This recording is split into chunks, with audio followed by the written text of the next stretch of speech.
Hello student, today I am going to discuss about the transport layer services and in the transport layer mainly two protocol we will discuss. In this lecture I will discuss about the UDP protocol.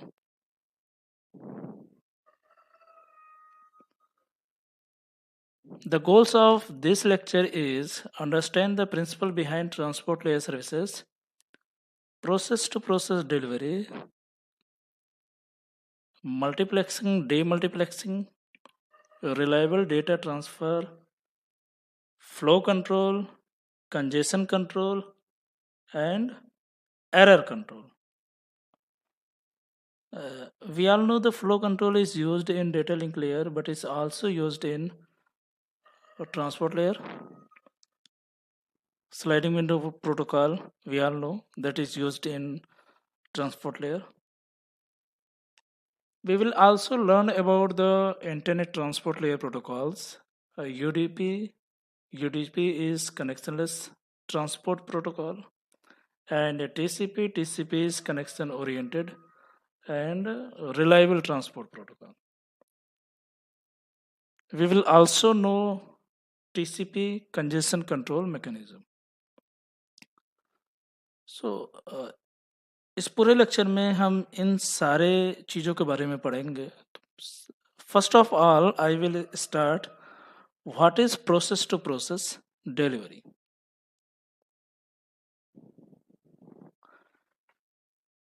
Types of data deliveries. हम लोगों ने देखा था कि data link layer में data deliveries को बोलते हैं नोड टू नोड डिलीवरी. तो question come in the mind, what is node? Node is any networking devices. In the network, there are computers, switches, layer 3 switches, routers. All these are known as node. तो एक routers और एक switch के बीच में जो communication होगा उसको हम लोग कहेंगे नोड टू नोड कम्युनिकेशन. और that communication is performed by the data link layer. Or one node to other node to another node to node. Then we will go at the receiver end. तो अगर हमारा जो packet है, जो data है, वो एक कंप्यूटर सिस्टम से दूसरे कंप्यूटर सिस्टम के पास पहुंच जाए, जैसे कि ये अगर एग्जांपल लें तो कंप्यूटर सिस्टम एक है ए, एक कंप्यूटर सिस्टम है बी. तो ए से बी के बीच में अगर ये हमारा कम्युनिकेशन हो रहा है और ए से बी अगर डेटा पहुंच रहा है तो उसको हम लोग कहेंगे host to host communication. And that communication is perform by the data link layer. अब क्या होगा कि जो हमारा डेटा था वो एक सिस्टम से दूसरे सिस्टम के बीच पहुंच गया, लेकिन अब सिस्टम के अंदर कई सारे प्रोसेसेस रन हो रहे होंगे, कई सारे एप्लीकेशन लेयर प्रोसेसेस रन होंगे और वो प्रोसेसेस डेटा ट्रांसफ़र किए होंगे. तो अगर हम लोग एग्जाम्पल मिल रहे हैं कि जैसे कंप्यूटर सिस्टम के अंदर हम लोग देखते हैं कि हम लोग ब्राउज़र भी ओपन कर लेते हैं, उसके अंदर भी बहुत सारी वेबसाइट को विज़िट करते हैं और हम लोग यूट्यूब भी ओपन कर लेते हैं, है ना. वीडियो स्ट्रीमिंग भी देख रहे हैं, स्काइप पे ओपन कर लिया, वहाँ पर ऑनलाइन मीटिंग भी की जा रही है, जूम ऐप ओपन कर लिया, वहाँ पे लेक्चर भी देखा जा रहा है. तो ये सारे क्या होंगे, एप्लीकेशन लेयर के अलग अलग प्रोसेसेस होंगे. तो आपके कंप्यूटर सिस्टम के अंदर इन सारे प्रोसेसेस से रिलेटेड डेटा रिसीव हो रहे होंगे और वहाँ से सेंड भी हो रहे होंगे. तो कंप्यूटर सिस्टम के अंदर इन अलग अलग प्रोसेसेस के पास जो डेटा जाएगा वो जो वर्क है that work is perform by the transport layer. तो इसलिए ट्रांसपोर्ट लेयर को कहा जाता है transport layer is responsible for process to process delivery.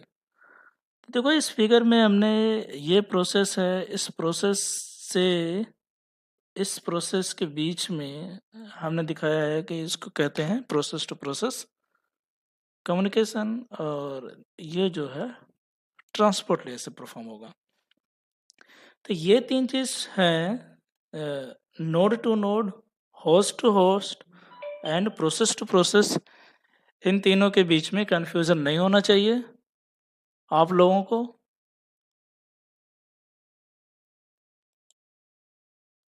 इस स्लाइड में हम बताएंगे कि what is the difference between IP addresses and port number. तो आईपी एड्रेस क्या होगा कि अगर हम लोग कंप्यूटर नेटवर्क की बात करें तो कंप्यूटर नेटवर्क में जो आईपी एड्रेसेस है वो यूनिकली किसी सिस्टम को आइडेंटिफाई करेगा ऑन द नेटवर्क के अंदर। ठीक है, इंटरनेट के अंदर जो एक सिस्टम है वो यूनिकली आइडेंटिफाई किया जाएगा आईपी एड्रेस से।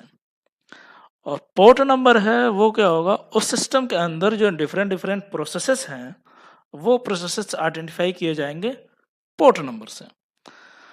ये सारी information with the help of header हम लोग पैकेट के साथ अपेंड कर देते हैं। तो यहाँ पे देखिए, अगर ये आपका टीसीपी आईपी मॉडल का एक एग्जांपल है जिसमें एप्लीकेशन डेटा है। एप्लीकेशन डेटा वो एप्लीकेशन लेयर के कई सारे प्रोटोकॉल उस डेटा को ट्रांसफ़र करेंगे। जैसे कि अगर हम लोग फाइल ट्रांसफ़र कर रहे हैं तो एप्लीकेशन लेयर का एफटीपी प्रोटोकॉल यूज करेंगे, एसएनएमपी यूज किया जाएगा, एसएमटीपी मेल ट्रांसफ़र के लिए,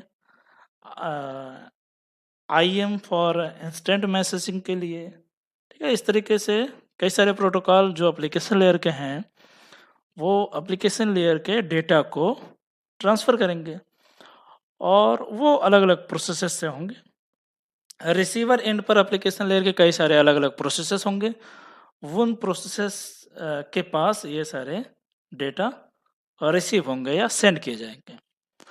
तो एप्लीकेशन लेयर का जो डेटा होगा वो ट्रांसपोर्ट लेयर पर दो प्रोटोकॉल यूज किए जाते हैं, टीसीपी और यूडीपी। वो उस डेटा को लेंगे और उसको एक डेटा समझेंगे, उसके अंदर ये अपना हेडर ऐड कर देंगे और इस हेडर के अंदर ये पोर्ट नंबर, सोर्स का पोर्ट नंबर, डेस्टिनेशन का पोर्ट नंबर इसके अंदर वो डाल देंगे और जो इन्फॉर्मेशन यूज किया जाएगा प्रोसेस टू प्रोसेस डिलीवरी के लिए। Then from the transport layer data is transfer to the network layer and network layer पर क्या होगा, नेटवर्क लेयर अपना एक हेडर ऐड कर देगा और उस हेडर में हेडर की इंफॉर्मेशन रहेंगी और वहाँ पर आईपी एड्रेसेस भी यूज किया जाएगा, source IP address, destination IP address, जो कि इंटरनेट में उस कंप्यूटर सिस्टम को फाइंड करने के लिए यूज होगा। अब नेटवर्क लेयर के बाद आपका जो डेटा है वो डेटा लिंक लेयर पर चला गया। डेटा लिंक पे डेटा लिंक लेयर अपना हेडर ऐड कर देगा, उस हेडर के अंदर वो सोर्स का मैक एड्रेस दे देगा और डेस्टिनेशन का आईपी एड्रेस ऐड करेगा। तो देखिए ये जो फिगर है राइट हैंड साइड, वहाँ पर एक आईपी हेडर है और एक ट्रांसपोर्ट हेडर है। आईपी हेडर आपका नेटवर्क लेयर का प्रोटोकॉल है आईपी, वो इस हेडर को ऐड किया है और ये आईपी हेडर एक होस्ट से दूसरे होस्ट तक मैसेज को ट्रांसफ़र करने के लिए यूज किया जाएगा। ठीक है, तो वहाँ पे देखिए आईपी एड्रेस भी है, तो आईपी एड्रेस से हमने सिस्टम को फाइंड कर लिया और सिस्टम के अंदर कई सारे प्रोसेसेस हैं और उन प्रोसेसेस को हम लोग कैसे फाइंड करेंगे, पोर्ट नंबर से। Port number selects the process. तो यहाँ पर हम लोगों ने देखा कि आईपी एड्रेस और पोर्ट नंबर के बीच में क्या डिफरेंस है। Port number with in system different process को फाइंड करने के लिए यूज करते हैं और IP address in the network, in the internet, एक सिस्टम को फाइंड करने के लिए यूज करते हैं।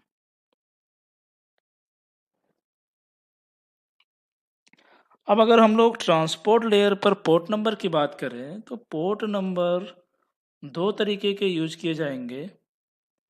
एक पोर्ट नंबर सेंडर एंड पर जिसको हम लोग कहेंगे सोर्स पोर्ट नंबर होगा और रिसीवर तक पहुंचने के लिए एक पोर्ट नंबर होगा जिसको हम लोग बोलेंगे डेस्टिनेशन पोर्ट। तो ये सेंडर साइड पर जो आपका प्रोसेस रहेगा उस प्रोसेस के लिए एक सोर्स पोर्ट नंबर दिया जाएगा और जो भी आपका सेगमेंट होगा ट्रांसपोर्ट लेयर का उसके अंदर सोर्स पोर्ट नंबर और डेस्टिनेशन पोर्ट नंबर दोनों इनकैप्सुलेट किए जाएंगे।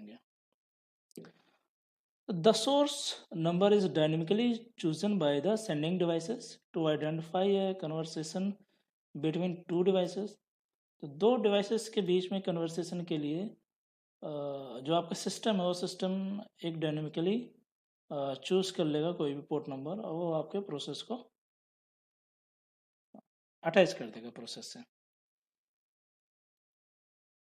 अगर हम लोग ब्राउज़र पर कोई भी HTTP रिक्वेस्ट सेंड कर रहे हैं तो HTTP client usually sends multiple HTTP request to web server. कई सारे हम लोग वेब पेजेस ओपन कर सकते हैं, हम लोग देखते हैं कि ब्राउज़र पर कई सारे वेबसाइट ओपन करते हैं तो सारे वेबसाइट्स क्या होंगे, HTTP रिक्वेस्ट एक सेंड करेंगे आपके कंप्यूटर सिस्टम से HTTP सर्वर तक। सेम टाइम पर कई सारे रिक्वेस्ट सेंड होगा। Each separate HTTP conversation is tracked based on the source port. तो उसी ब्राउज़र के अंदर जो डिफरेंट HTTP रिक्वेस्ट हैं वो सारे रिक्वेस्ट एक सोर्स पोर्ट से आइडेंटिफाई किए जाएंगे। और अगर हमने 3 अलग-अलग वेबसाइट ओपन की है तो वो 3 अलग-अलग वेबसाइट का रिक्वेस्ट होगा, वो एक ही क्लाइंट से जा रहा है लेकिन वो डिफरेंट सर्वर पर वो सेंड किए जाएंगे। और इन at the server end used to identify an application और services running in the server. तो डेस्टिनेशन पोर्ट क्या होगा, वो सर्वर पर जो भी एप्लीकेशन रन कर रहा होगा उसको आइडेंटिफाई करने के लिए यूज किया जाएगा। A server can offer more than one service at the same time. तो एक टाइम पर कई सारे सर्विस एक सर्वर ऑफर कर सकता है। यहाँ पर देखिए पोर्ट नंबर 80 लिया गया है जो कि यूज किया जाता है HTTP के लिए और एक पोर्ट नंबर है FTP। तो सर्वर HTTP रिक्वेस्ट भी रिसीव कर सकता है और एक फाइल ट्रांसफ़र रिक्वेस्ट भी रिसीव कर सकता है, दोनों साइमल्टेनियसली एक साथ ये रिसीव कर सकता है, ठीक है। और वहाँ पर दोनों के लिए अलग अलग पोर्ट नंबर होंगे। तो ये देखिए हमने सर्वर का कंप्यूटर सिस्टम ले लिया है जो कि इलेक्ट्रॉनिक मेल को भी रिसीव कर रहा है, HTML पेज को भी रिसीव कर रहा है और वहाँ पर हम लोग एक इंटरनेट चैट भी कर रहे हैं। तो और ये जो प्रोटोकॉल्स हैं इलेक्ट्रॉनिक मेल ये POP यूज कर रहा है, HTML page HTTP protocol application layer का यूज कर रहा है और एप्लीकेशन लेयर का IM प्रोटोकॉल वो इंटरनेट चैट के लिए यूज कर रहा है। ट्रांसपोर्ट लेयर पर क्या होगा कि एप्लीकेशन लेयर का जो भी ये प्रोटोकॉल है वो प्रोटोकॉल ट्रांसपोर्ट लेयर के डेटा के साथ दिया जाएगा। देखिए यहाँ पर अगर हम सेंडर से रिसीवर की तरफ भेज रहे हैं मतलब क्लाइंट से सर्वर की तरफ, तो ट्रांसपोर्ट लेयर के सेगमेंट के अंदर ही एप्लीकेशन का पोर्ट नंबर होगा। HTTP के लिए अगर देखें तो 80 है पोर्ट नंबर, पॉप के लिए है 110 और IM के लिए है 531। कहने का मतलब ये है कि जितने भी आपके सर्विसेज रहेंगे या फिर एप्लीकेशन लेयर के जितने भी प्रोसेसर रहेंगे वो सारे प्रोसेसर एक यूनिकली आइडेंटिफाइड पोर्ट नंबर से आइडेंटिफाई किए जाएंगे।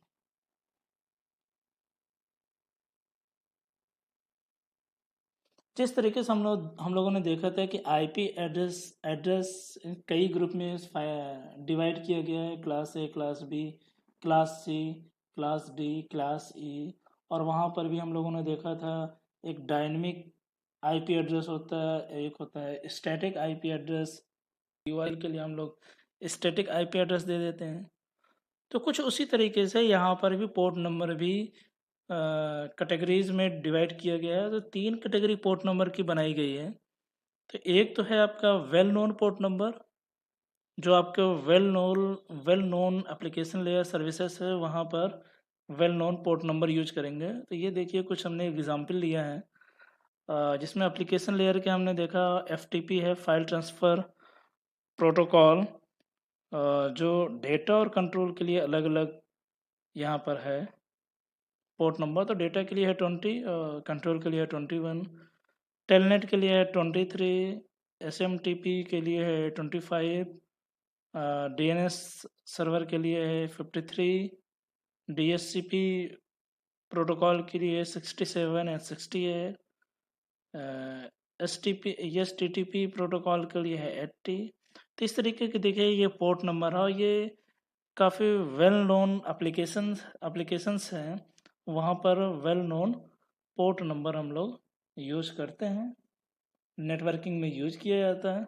और ये याद भी कर लीजिए क्योंकि ये जो है मल्टीपल चॉइस क्वेश्चन में कभी कभी इस तरीके से क्वेश्चन पूछ लिए जाते हैं कि एफटीपी प्रोटोकॉल के लिए कौन सा पोर्ट नंबर यूज करते हैं, एसएमटीपी प्रोटोकॉल के लिए कौन सा कौन सा पोर्ट नंबर यूज करते हैं। अगर हम लोग पोर्ट नंबर की बात करें तो पोर्ट नंबर जो है आपका 16 बिट का होता है पोर्ट नंबर। तो 16 बिट में अगर हम देखें तो 02 टू द पावर 16 - 1 ये डिफरेंट वैल्यूज हो सकती हैं। तो वहाँ पर 0 0 2 1 0 2 3 यहाँ तक आपके वेल नोन पोर्ट नंबर होंगे। 102424951 यहाँ पर आपके रजिस्टर्ड पोर्ट नंबर होंगे। और ये बाकी के जो बचे पोर्ट नंबर है ये क्या होंगे, प्राइवेट होंगे या फिर डायनेमिक पोर्ट नंबर होंगे, जो कि आपके सिस्टम का जो ऑपरेटिंग सिस्टम है वो आपके सिस्टम के अंदर प्रोसेसेस को यूज करने के लिए यूज करता है। तो well known port number, these numbers are reserve for the services and applications. तो एप्लीकेशंस के लिए रिजर्व कर दिए गए हैं, इसको कोई और यूज नहीं कर सकता। नॉर्मल जैसे कि हम अपने कंप्यूटर के अंदर कोई भी अगर प्रोसेस डेवलप करें तो उस प्रोसेस के लिए पोर्ट नंबर हम लोग ये वाले नहीं यूज कर सकते। Registered port number, these port number are assigned by the INA to a requesting entity to use with specific processes or application। तो ये जो पोर्ट नंबर्स है इसको अगर ऑर्गेनाइजेशन और कंपनीज हैं वो कोई सर्विसेज अपनी यहाँ परफॉर्म करें, कोई प्रोसेसेस अगर हैं उनके यहाँ, तो उसको आइडेंटिफाई करने के लिए यहाँ से वो IANA से वो रिक्वेस्ट कर सकते हैं पोर्ट नंबर, और वो ऑल ओवर वर्ल्ड वो पोर्ट नंबर उस सर्विस को आइडेंटिफाई करेगा। और विद इन सिस्टम हम लोग डायनेमिक पोर्ट नंबर और प्राइवेट पोर्ट नंबर यूज कर सकते हैं, और जो कि अवेलेबल है usually assigned dynamically by the client OS and use to identify the client application during the communication. तो अगर हम लोग अपने सिस्टम के अंदर अगर एप्लीकेशंस चला रहे हैं तो आपके डायनेमिक पोर्ट नंबर और प्राइवेट पोर्ट नंबर से आइडेंटिफाई किया जाएंगे। तो ये पोर्ट नंबर के बारे में ये था। Transport layer services and protocol में अगर बात करें तो transport layer provides the logical communication between application processes running on different host. तो डिफरेंट होस्ट के पास जो आपके एप्लीकेशन प्रोसेसेस होंगे उनके बीच में ये कम्युनिकेशन करता है। ठीक है, यहाँ पर एक एप्लीकेशन को नेटवर्क के अंदर कौन कौन सी डिवाइसेस हैं या फिर नेटवर्क के अंदर डेटा कैसे ट्रांसफ़र हो रहा है, कौन सा प्रोटोकॉल यूज किया जा रहा है डेटा लिंक लेयर के बारे में, ट्रांसपोर्ट लेयर को इन सब के बारे में कोई भी इंफॉर्मेशन नहीं रहती है। Transport layer is responsible for the only transport layer only knows the process running at both end system. Transport protocol run in end system at send side breaks the application messages into segments. Transport layer पर जो भी आपका protocol unit है, जो भी आपका message है उसको हम लोग सेगमेंट बोलते हैं। एंड जो आपके एक बिग मैसेज रहेगा, एक बिग मैसेज के को एक स्मॉल सेगमेंट्स में हम लोग डिवाइड करेंगे और उसको फिर हम लोग नेटवर्क लेयर में पास कर देंगे। एट द रिसीवर एंड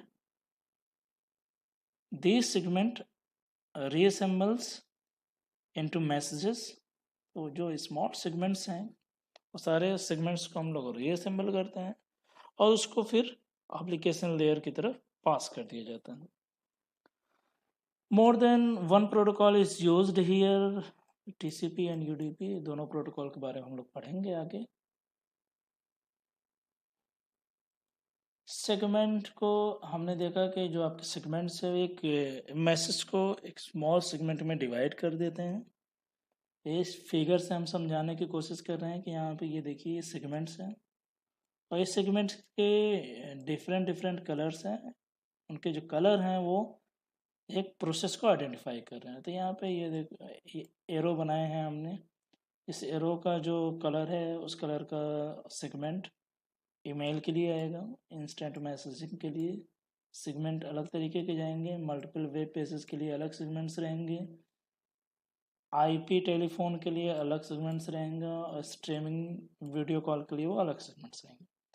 देखिए यहाँ पर सेगमेंट्स को आइडेंटिफाई किया गया और वो सेगमेंट्स आइडेंटिफाई करके डिफरेंट डिफरेंट प्रोसेसेस को सेंड कर दिया गया एप्लीकेशन लेयर पर। तो क्या हो रहा है, by dividing the data into segments that are easier to manage and transport. तो स्मॉल साइज में इसलिए डिवाइड किया गया क्योंकि वो वहाँ से हम लोग उसको इसलिए मैनेज कर सकते हैं और वो इसलिए ट्रांसफ़र हो सकता है। तो हो सकता है कि आपके नेटवर्क के अंदर जो भी लिंक है वो लिंक का जो बैंडविड्थ है वो काफ़ी स्मॉल हो, एक कम हो, तो वहाँ पर स्मॉल सेगमेंट इसलिए ट्रांसफ़र हो सकते हैं। कि अगर कहीं पर कोई लिंक्स के बीच में अगर कंजेशन हो रहा है तो वहाँ पर भी अगर स्मॉल सेगमेंट है तो वो इजीली ट्रांसपोर्ट कर सकते हैं। By ensuring even when multiple application are running on a devices all the application receive the correct data. तो ये दोनों जो रिस्पॉन्सिबिलिटी है ये ट्रांसपोर्ट लेयर परफॉर्म करता है। अब हम लोग देखते हैं कि प्रोसेस टू प्रोसेस डिलीवरी कैसे परफॉर्म की जाती है, ये हम लोगों ने देख लिया। अब देखते हैं कि what is multiplexing and day multiplexing. तो अगर हम लोग मल्टीप्लेक्सिंग की बात करें तो यहाँ पर हमने एक फिगर लिया है। ये figure Kurose and Ross book का है। एप्लीकेशन लेयर पर कई सारे एप्लीकेशंस रन हो रहे होंगे। तो ये देखिए लेफ्ट हैंड साइड में जो लैपटॉप है उसके अंदर एक प्रोसेस P3 रन कर रहा है एंड ये देखिए मिडिल में एक सर्वर है, वहाँ पे दो प्रोसेस रन हो रहे हैं P1 and P2। Right hand side एक लैपटॉप है उसके अंदर एक प्रोसेस P4 रन हो रहा है। तो मल्टीप्लेक्सिंग में क्या होता है, at the sender and handle data from multiple sockets at transport header. तो मल्टीप्लेक्सिंग में कई सारे सॉकेट रहेंगे सेंडर साइड में और उन सॉकेट से डेटा को ट्रांसपोर्ट लेयर रिसीव करेगा और वहाँ से फिर वो डेटा नेटवर्क लेयर पर ट्रांसफ़र किया जाएगा, then link layer, then physical layer. तो ये जो डिफरेंट डिफरेंट सॉकेट से डिफरेंट डिफरेंट प्रोसेसेस से डेटा लिए जा रहे हैं इसको हम लोग कह रहे हैं मल्टीप्लेक्सिंग। ठीक है, और रिसीवर साइड में क्या होगा कि एक लिंक से लिंक एक होगी बट उस लिंक में कई सारे सेगमेंट्स वो रिसीव हो रहे होंगे और वो सेगमेंट डिस्ट्रीब्यूट किए जाएंगे डिफरेंट डिफरेंट प्रोसेसेस के बीच में। बट वो जो डिस्ट्रीब्यूट किया जा रहा है वो डिफरेंट प्रोसेसेस ने डिफरेंट सॉकेट्स के बीच में डिस्ट्रीब्यूट किया जा रहा है। और ये सॉकेट एक तरीके से क्या है, ये एक एक पाथ है, हम इसको पाइप कह सकते हैं, जो एक प्रोसेस से और नेटवर्क लेयर के बीच में एक पाथ बना हुआ है। अगर इसको हम फिगर से समझें तो ये देखिए ये आपका हो गया प्रोसेस और अगर ये आपका नेटवर्क लेयर है, ठीक है, तो इस प्रोसेस से ये एक पाथ आया। तो ये अलग अलग ये पाथ है।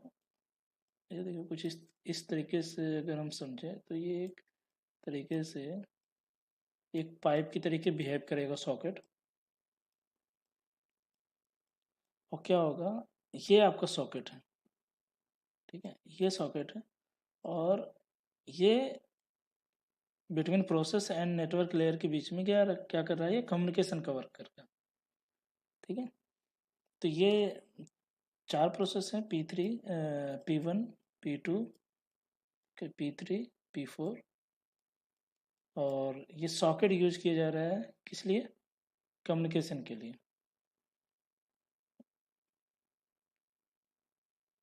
एंड डीमल्टीप्लेक्सिंग क्या है? डीमल्टीप्लेक्सिंग है at the receiver and you use header information to deliver the received segment to correct socket। Receiver and पर जो भी हमारा मैसेज रिसीव हो रहा है वो अलग अलग सॉकेट में रिसीव होगा।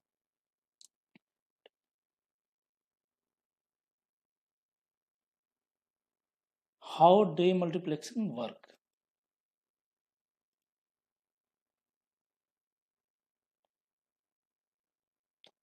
ये एक सिंपल फिगर है जिसमें ये UDP and TCP segment format के बारे में बताया गया है, जिसमें आपका एक सोर्स पोर्ट नंबर है, एक डेस्टिनेशन पोर्ट नंबर है, और ये देखिए 32 बिट को हमने डिवाइड किया है, तो इसका मतलब सोर्स पोर्ट नंबर आपका 16 बिट का है और डेस्टिनेशन पोर्ट भी आपका 16 बिट का है।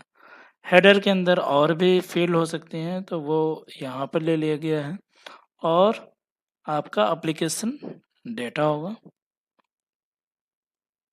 पेलोड भी हम उसको कह सकते हैं। तो रिसीवर इन पर क्या होगा? Host receive IP datagram. तो आपका आईपी डेटाग्राम मतलब नेटवर्क लेयर का जो पैकेट है वो रिसीवर एंड पर रिसीव हो रहा है, because in the network all the hosts are uniquely identified by the IP address. Each datagram has source IP and destination IP address, and each datagram carries one transport layer segment. Each segment has source and destination port number. Host uses IP addresses and port number to direct segment to appropriate socket. तो जो हमारा socket है वो IP address और port number से identify किया जाएगा। वहाँ से जो होस्ट है वो डिफरेंट डेटा को डिफरेंट सॉकेट में ट्रांसफ़र करेगा।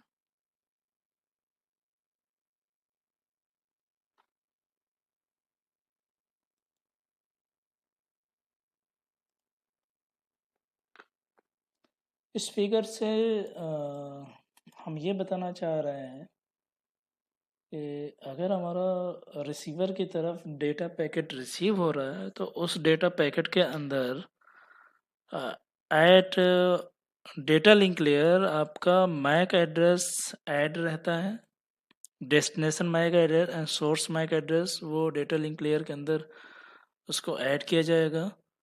एंड अगर हम लोग नेटवर्क लेयर की बात करें तो नेटवर्क लेयर पर source IP and destination IP add रहेगा उस डेटा यूनिट में, और ट्रांसपोर्ट लेयर पर हमने सोर्स पोर्ट नंबर और डेस्टिनेशन पोर्ट नंबर को ऐड किया।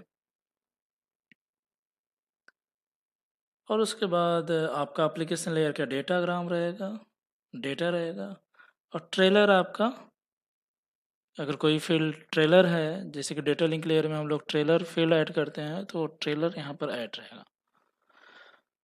Source and destination port placed in segment, segment के अंदर सोर्स एंड डेस्टिनेशन का पोर्ट नंबर प्लेस किया जाएगा। सेगमेंट इनकैप्सुलेट इन आईपी पैकेट। आईपी क्या है? ये एक प्रोटोकॉल है नेटवर्क लेयर का, तो आई उस प्रोटोकॉल के पैकेट के अंदर सेगमेंट आपका इनकैप्सुलेट किया जाएगा। IP and port number equal to socket.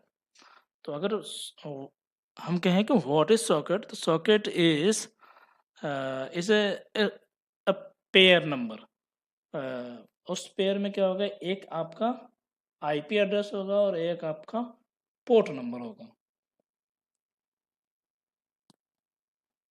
Examples 192.168.1.7 and 80.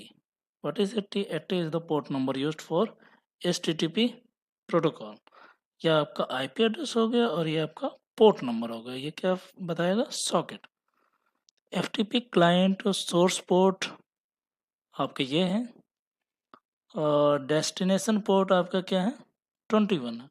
तो आप किसी सिस्टम से अगर ये एफटीपी रिक्वेस्ट जा रही है तो सिस्टम का जो पोर्ट नंबर होगा वो ये चीज़ है और सर्वर एफटीपी सर्वर का जो पोर्ट नंबर है वो क्या होगा? 21 होगा. इसी तरीके से किसी सिस्टम से एक वेब ब्राउज़र से एक रिक्वेस्ट जा रही है तो वहाँ पर भी एक पोर्ट नंबर दिया जाएगा. ये पोर्ट नंबर है वो सोर्स का. ठीक है. सोर्स का ये आईपी एड्रेस है, ये उसका मैक एड्रेस है और डेस्टिनेशन का आईपी एड्रेस मैक एड्रेस है. वहाँ पर डेस्टिनेशन का जो पोर्ट नंबर होगा वो एचटीटीपी सर्वर रिक्वेस्ट का होगा. और जो सोर्स पोर्ट है, अब जैसे अगर सेंडर से रिसीवर की तरफ अगर मैसेज सेंड किया जा रहा है तो वहाँ पर सोर्स पोर्ट नंबर हम लोग ऐड क्यों करते हैं? क्योंकि जो सोर्स पोर्ट है अगर रिसीवर से कोई भी डेटा ट्रांसफ़र किया जा रहा है तो वो source port act as a return address. तो वहाँ पर जिस प्रोसेस से वो जा रहा है उस प्रोसेस को डेटा आएगा तो उसके लिए यूज किया जाता है सोर्स पोर्ट नंबर.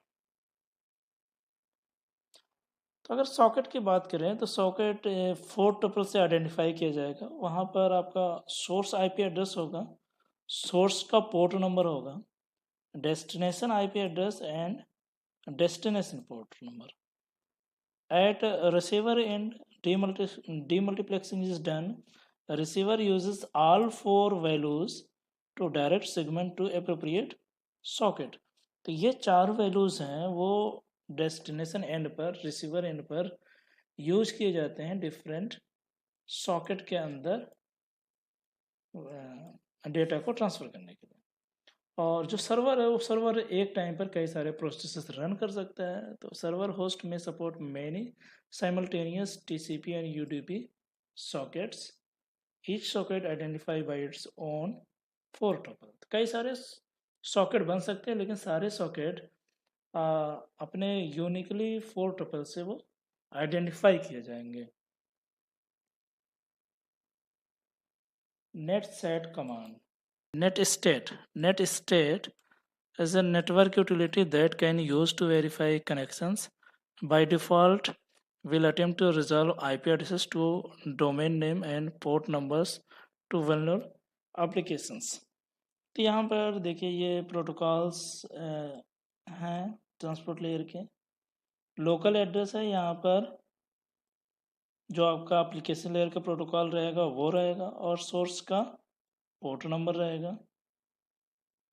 उसके बाद ये आपका रिसीवर का आईपी एड्रेस है और उसका पोर्ट नंबर रहेगा. अगर पोर्ट नंबर नहीं दिया है तो वो जो हमारा वेल नोन एप्लीकेशन है या फिर वेल नोन पोर्ट नंबर है वो चीज़ यहाँ पे लिखी रहेगी. तो यहाँ पर अगर पोर्ट नंबर नहीं लिखा है तो एप्लीकेशन लेयर का जो आपका प्रोटोकॉल है वो लिख दिया जाएगा. ठीक है. अगर आप पोर्ट नंबर में चाह रहे हैं तो उसके लिए हम लोग -n ऑप्शन यूज़ करते हैं. -n option use to display the IP and port number in numerical format. तो अगर न्यूमेरिकल फॉर्म में देखना चाह रहे हैं तो वहाँ पर -n इसके आगे हम लोग ऐड कर देंगे. ठीक है. और इंटर करेंगे फिर आपके कंप्यूटर के अंदर जितने भी TCP and UDP message sending हो रही हैं वो सारे वो शो करेगा. TCP and UDP protocols also use error control, but this error control is optional. Mainly the error control is performed in the data link layer. देखिए ये figure बता रहा है कि वो कौन से प्लेस हैं जहाँ पर डेटा लिंक लेयर का एरर चेक परफॉर्म किया जाता है. तो देखो डेटा लिंक लेयर के लेयर्स हो गए, डेटा फिजिकल लेयर्स हो गए, वहाँ पर आपका ये एरर चेक परफॉर्म किया जाएगा डेटा लिंक लेयर का. और जो हमारा मीडियम हो गई जिसमें ट्रांसफ़र कर रहा है वहाँ पर. ठीक है. ये जो है आपका नेटवर्क लेयर का है तो वहाँ पर कोई भी डेटा लिंक लेयर का एरर चेक नहीं होगा और यहाँ पर नहीं होगा. ये आपका ट्रांसपोर्ट है और नेटवर्क है. ठीक है. तो लेकिन ट्रांसपोर्ट लेयर पर अगर हम लोग एरर चेकिंग करें तो error checking at transport layer is perform by the checksum, but ये भी ऑप्शनल है।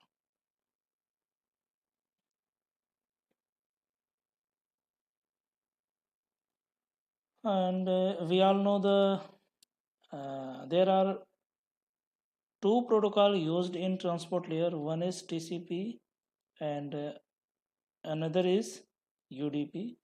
TCP is reliable and in order delivery. It also used for the congestion control, flow control, connection setup. तो दो process के बीच में जो connection setup होता है उसके लिए TCP हम लोग यूज करते हैं। But UDP is unreliable, unordered delivery. यहाँ पर रिलायबल नहीं है, मतलब कि जो आपके मैसेजेस हैं वो लॉस हो सकते हैं, और जो आपका सेगमेंट है वो रिसीवर एंड पर किसी भी ऑर्डर में वो रिसीव हो सकते हैं। But it is best efforts service.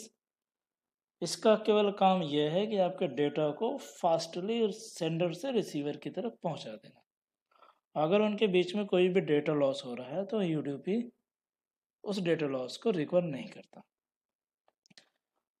But अगर हम फिर भी रिलायबिलिटी चाह रहे हैं यूडीपी से, तो एप्लीकेशन एंड पर हम लोग रिलायबिलिटी ऐड कर सकते हैं। Application running UDP can still use reliability, but it must be implemented in the application layer. ये एक स्मॉल फिगर से हम ये बताना चाह रहे हैं कि अगर हम लोग प्रोसेस की बात करें तो एक प्रोसेस सर्वर के दूसरे प्रोसेस से कम्युनिकेट कर रहा है, तो उस प्रोसेस को ये इन्फॉर्मेशन नहीं रहे कि बीच में कितने इंटरमीडिएट डिवाइसेस आ रही हैं, कितने नेटवर्किंग डिवाइसेस आ रहे हैं, या फिर बीच में कौन सा कम्युनिकेशन मीडियम यूज किया गया है। सेंडर से रिसीवर की तरफ यूडीपी डेटाग्राम सेंड कर दिया गया, और रिसीवर की तरफ क्या होगा, वो डेटाग्राम को हम लोग रीअसेंबल करेंगे कि वो डेटाग्राम डिफरेंट रूट्स फाइंड करके रिसीवर की तरफ पहुंच रहे होंगे। तो यूडीपी की अगर बात करें तो UDP does not track sequence number the way TCP does. UDP के अंदर कोई भी सीक्वेंस नंबर नहीं होता। अगर सीक्वेंस नंबर नहीं है then the message can be delivered out of order, और अगर मैसेज लॉस हो जा रहा है तो हम लोग उस मैसेज को रिकवर भी नहीं कर सकते हैं, क्योंकि वहाँ पर कोई भी सीक्वेंस नंबर नहीं यूज हो रहा है। एंड यूडीपी डिफरेंट डेटाग्राम में टेक डिफरेंट रूट। यहाँ पे कुछ रूट शॉर्टेस्ट भी हो सकते हैं, कुछ रूट लॉन्गेस्ट भी हो सकते हैं, कुछ रूट में ट्रैफिक भी हो सकते हैं, कुछ रूट आइडल भी हो सकते हैं। तो जिसकी वजह से कुछ डेटाग्राम पहले पहुंच सकते हैं, कुछ डेटाग्राम बाद में पहुंचेंगे। UDP has no way to reorder the datagram into their transmission order। यहाँ पे कोई ऑर्डरिंग नहीं होगी डेटाग्राम की। UDP simply reassemble the data in the order in which it was received। तो जिस ऑर्डर में रिसीव हो रहा है यूडीपी से यूडीपी पर, तो उसी ऑर्डर में वो रिसीवर के एप्लीकेशन लेयर पर ट्रांसफर कर दिया जाएगा। The data is divided into datagram. तो यहाँ पे इस फिगर में देखिए कि डेटा 6 डेटाग्राम्स हैं, having taken different routes to the destination. Different route से जाएंगे। Datagram arrive out of order. तो रिसीवर की तरफ देखिए कि डेटाग्राम 1 रिसीव हो गया, datagram 2 is received, but datagram 6 is received before then the datagram 4 and 5 and 3। तो out of order datagram are not reorder. तो ये जैसे रिसीव हो रहा है उसी तरीके से ये प्रोसेस को डिलीवर कर दिए जाएंगे। और अगर यहाँ पे देखिए कि आपका डेटाग्राम जो 3 है वो लॉस हो गया है, तो datagram loss datagram are not resent. तो अगर वो लॉस हो गए तो उसको हम लोग रीसेंट नहीं करते। UDP is best effort service। Segment may be lost and delivered out of order to application। तो अगर सेगमेंट लॉस भी हो रहे हैं, आउट ऑफ ऑर्डर भी डिलीवर हो रहा है, तो क्यों यूडीपी को कहा जा रहा है कि फिर भी हम यूडीपी को क्यों यूज कर रहे हैं? तो यहाँ पर no flow control, no error control, no acknowledgement, कोई भी फ्लो को भी नहीं कंट्रोल किया जा रहा है, कोई भी एरर रिकवरी भी नहीं हो रही है, एक्नॉलेजमेंट भी यूज नहीं हो रहा है, फिर भी हम लोग यूडीपी को यूज कर रहे हैं। तो क्यों यूज कर रहे हैं? देखिए, अभी हम देखते हैं कि क्यों यूज कर रहे हैं। यहाँ पर यूडीपी इज ये UDP is use for the multiparty application. तो वहाँ पर हम लोग यूडीपी को यूज करते हैं जहाँ पर लाइक वीडियोस एंड वॉइस, अगर हम साउंड को सेंड कर रहे हैं तो वहाँ पर यूडीपी यूज कर लिया जाएगा, वीडियोज में यूज कर लेते हैं। और UDP is also the connectionless end to end services, no handshaking between UDP sender and receiver. तो कोई हैंड शेकिंग नहीं होती है, ठीक है, कोई भी कनेक्शन एस्टेब्लिशमेंट नहीं होता है, तो जिसकी वजह से यूडीपी जो है फास्ट होता है एज कंपेयर टू टीसीपी। तो इसलिए यूडीपी यूज करते हैं जहां पर हमको डेटा को बहुत फास्टली रिसीव करना है। Each UDP segment handled independently of others. तो जितने भी यूडीपी सेगमेंट है वो इंडिपेंडेंटली हैंडल किए जाते हैं और सब डिफरेंट रूट फाइंड करते हैं। UDP is used for the streaming multimedia application, loss tolerant and delay sensitive।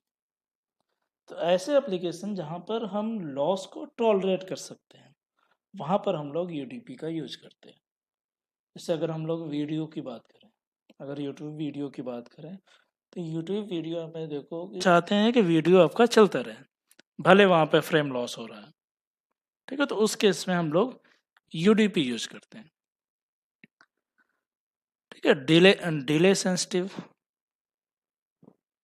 ऐसे डिवाइसेस जहाँ पर हम डिले नहीं चाहते, जहाँ पर लाइक अगर आपका वीडियो है तो वीडियो में अगर कुछ फ्रेम सपोज कीजिए लॉस हो गया, तो अब हम उस फ्रेम को वेट नहीं करेंगे कि वो फ्रेम आपका रिसीवर की तरफ रिसीव हो, तो वहाँ पर कुछ फ्लक्चुएशन होगा हमारे वीडियो में और आपका वीडियो अगेन स्टार्ट हो जाएगा, आगे बढ़ जाएगा। तो वहाँ वो डिले सेंसिटिव है, मतलब वहाँ पर हम डिले चाहते ही नहीं है, तो उस केस में यूडीपी यूज किया जाएगा। UDP is also used for the DNS and SNMP। ये आपका एप्लीकेशन लेयर के प्रोटोकॉल है जो UDP यूज करते हैं ट्रांसपोर्ट लेयर के। रिलायबल ट्रांसफर ओवर UDP, अगर हम रिलायबिलिटी चाह रहे हैं तो that reliability can be added at the application layer. Application specific error recovery, application layer पे हम लोग एरर को रिकवर भी कर सकते हैं। Error detection is also used in UDP, this is section, but ये ऑप्शनल होता है, ये यूज किया भी जाता है और नहीं भी किया जाता है यूज।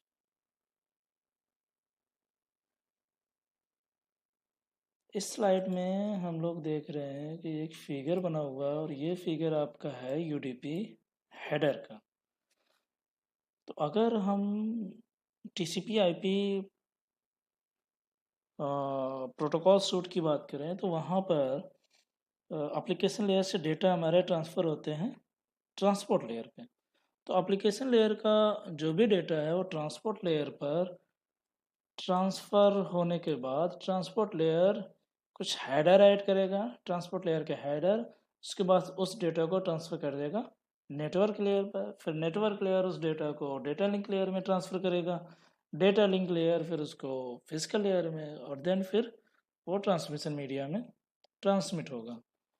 तो अगर हम लोग ट्रांसपोर्ट लेयर के UDP हेडर की बात करें तो UDP हेडर देखिए कि 8 बाइट का हेडर इसमें ऐड किया जाता है UDP का, और उसमें जो है हेडर में जो इंफॉर्मेशन होती है वो होती है सोर्स का port number, destination port number और total length. This total length is header plus data, इसकी बात कर रहे हैं, ठीक है, ये आपका है टोटल लेंथ। और चेकसम इज 16 बिट। तो स्टार्टिंग के अगर 16 बिट को हम देखें तो वो आपके पोर्ट नंबर बताएगा, Next 16 bit is destination port number and next 16 bit is total length. तो अगर आपको यूडीपी हेडर का अगर हम बिट फॉर्मेट दे दें तो वहाँ से हम लोग source port number, destination port number, total length और चेकसम बिट ये फाइंड कर सकते हैं। जैसे कि अगर हम लोग 8 बाइट का इस तरीके से आपको बिट फॉर्मेट दे दिया जाए,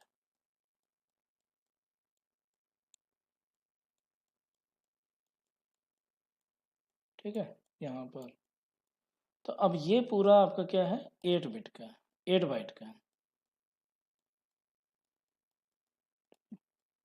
और यहाँ पर जो स्टार्टिंग के कुछ बिट होंगी, जैसे कि ये 16 बिट आपके सोर्स पोर्ट नंबर बताएंगे। तो यहाँ से हम लोग उसको देखकर ये फाइंड कर सकते हैं सोर्स का पोर्ट नंबर क्या है।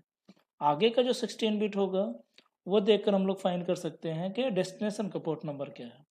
उसके आगे का जो 16 बिट होगा वो देखकर हम लोग फाइंड कर सकते हैं कि टोटल लेंथ क्या है।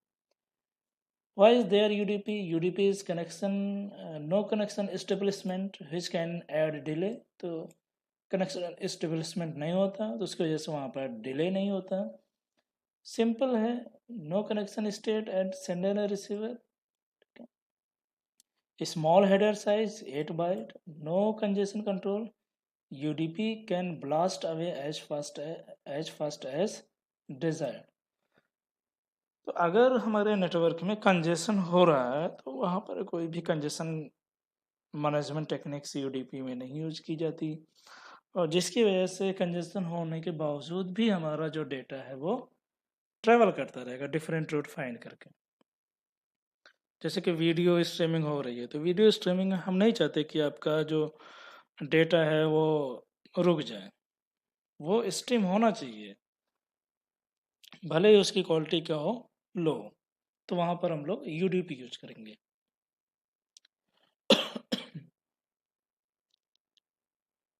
UDP चेकसम हम लोगों ने डेटा लिंक लेयर में चेकसम के बारे में हम लोगों ने पढ़ लिया है। सेंडर एंड रिसीवर एंड पर treat segment content including header field as the sequence of 16-bit integer. Checksum is addition ones complement sum of the segment content. Sender puts checksum value into the UDP checksum value. और receiver and पर क्या होगा, receiver compute the checksum of received segment, check if computed segment equals checksum field value। तो receiver इन पर जो भी आपके header plus data जाएगा वो लेकर चेकसम कैलकुलेट किया जाएगा, और हेडर के अंदर जो चेकसम की वैल्यू रहेगी उस वैल्यू को चेक किया जाएगा कि वो वैल्यू और कैलकुलेटर वैल्यू इक्वल है या नहीं है। अगर इक्वल नहीं है तो इस मीन्स एरर है उसमें और वो डिटेक्ट कर लिया जाएगा। अगर इक्वल है it means no error.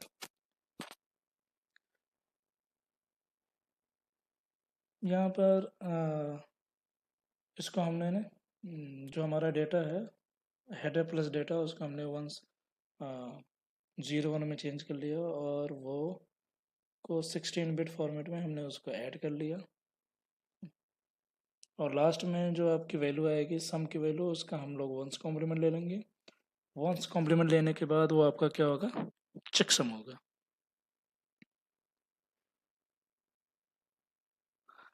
Application that uses UDP। तो UDP हम लोगों ने देखा था कि UDP में फ्लो कंट्रोल नहीं होता और कंजेशन कंट्रोल नहीं होता, ठीक है। कोई भी फ्रेम लॉस हो उस फ्रेम को हम लोग करेक्ट नहीं कर सकते या फिर रीट्रांसमिट नहीं कर सकते, no acknowledgement used in UDP। लेकिन फिर भी UDP यूज़ करते हैं। तो कुछ एप्लीकेशंस हैं UDP के जहाँ जहाँ पर UDP यूज किया जाता है। UDP is better choice for application that can tolerate some data loss during transmission but delay in transmission are unaccepted। तो जहाँ पर डेटा लॉस हम लोग एक्सेप्ट कर सकते हैं लेकिन डिले नहीं एक्सेप्ट कर सकते, वहाँ पर हम लोग UDP यूज करेंगे। Three types of application best suited for UDP: live video and multimedia, and voice over IP. जैसे कि अगर हम लोग स्काइप पे यूज़ कर रहे हैं तो वहाँ पर आपका यूडीपी यूज होगा। ठीक है। Simple request and reply. अगर कोई ऐसा एप्लीकेशन लेयर सर्विस है जहाँ पर केवल हमको सिंपल रिक्वेस्ट और रिप्लाई चाहिए तो वहाँ पर हम लोग यूडीपी यूज़ कर सकते हैं। Handle reliability themselves. अगर रिलायबिलिटी चाहिए तो रिलायबिलिटी एप्लीकेशन लेयर पर हम लोग ले सकते हैं। तो ये कुछ प्रोटोकॉल्स हैं जो यूडीपी को यूज़ करते हैं, जैसे कि DSCP, DNS, SNMP, TFTP, voice over IP, IPTV. All these protocol use the UDP. और ये जो आईपी है ये आपका नेटवर्क लेयर का प्रोटोकॉल है। सो सारी थियरी हम लोगों ने देख लिया। अब एक एग्जांपल देख लेते हैं, एक दो एग्जांपल। देखिए ये एक एग्जांपल दिया है जिसमें total length bit in datagram is this. ये क्या है आपका जो भी यूडीपी हेडर है, ये यहाँ पर टोटल लेंथ की जो वैल्यू है वो दी गई है। तो टोटल लेंथ क्या है आपका हेडर प्लस डेटा, और वहाँ से हमको कैलकुलेट करना है कि डेटा का जो साइज है वो क्या है। तो total length bit in the datagram is this. इसको हम लोग डेसिमल नंबर में कन्वर्ट करेंगे। तो फार्मूला यूज क्या करेंगे हम लोग, total length is equal to the header plus payload या फिर डेटा। तो header plus payload equal to total length.